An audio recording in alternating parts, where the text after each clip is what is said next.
Okay, so balikan natin ha. Marami pa hindi pa nakakaintindi sa intention. Saan ang intention manggagaling? Sa puso. Hindi dito galing ang intention. Ang intention galing dito.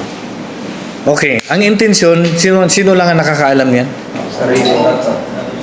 Ikaw at saka ang Allah lang ang nakakaalam niya kung anong intention mo. Okay. Kaya sabi ng Propeta sallallahu alaihi wasallam, innamal a'malu binniyat wa innama likulli imri'in ma nawa. Bawat tao may kanya-kanyang intention. So, lahat ng gawain natin nakadepende sa intention. So, ibig sabihin, pag tayo ay nagsagawa ng wudu, hindi mo na kailangan bigkasin ano ang wudu mo. Yung magwudu ka ganyan, tapos sasabihin mo pa, nawaitul wudu li salati dhuhri. So, hindi na kailangan yan. Kasi yun ay bid'ah. Ganun din sa salah. At sa lahat ng ibada at gawain natin, hindi natin kailangan ang bigkasin ang ating intention. Hindi natin kailangan bigkasin ang ating intention kasi yun ay bid'ah. Bid'ah din, nasabihin natin, nawaitu as-salata o kaya usalli salata dhuhri arba'a raka'atin mustaqbilan ilal qiblati lillahi ta'ala. Mga ganyan na mga binibigkas sa pagsasagawa ng sala, yan ay bid'ah.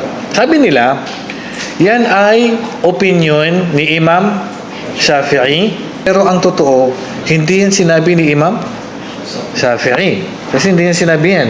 Ilan lang yan sa sinabi o pananaw ng ilan sa mga estudyante niya. Pero mismo galing sa madhab ni Imam Shafi'i, walang dalil yun. Hindi mismo kay Imam Shafi'i. Sa pagkakaroon ng opinion, lagi natin tatandaan, lagi tayong papanig sa saan? Sa may dalil. Lagi tayong sa dalil. Sabi ng Allah subhanahu wa ta'ala, fa in tanaza'tum fi shay'in farudduhu ila Allah wa Rasul. Pag mayroon kayong hindi napagkasunduan, ibabalik sa Quran at Sunnah. Kaya ang tanong natin, kasi ibadah, tiknot, naman kuha ng kape. Pag-ibada, pag-ibada, laging bago mo gawin, anong kailangan? Dalil.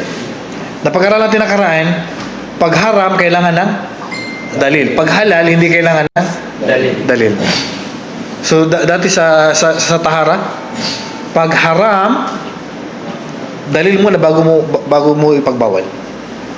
Bago mo ipagbawal ang bagay, bago mo ipagbawal ang pagkain, kailangan magbigay ka muna ng dalil. Halimbawa, bakit bawal ang alak?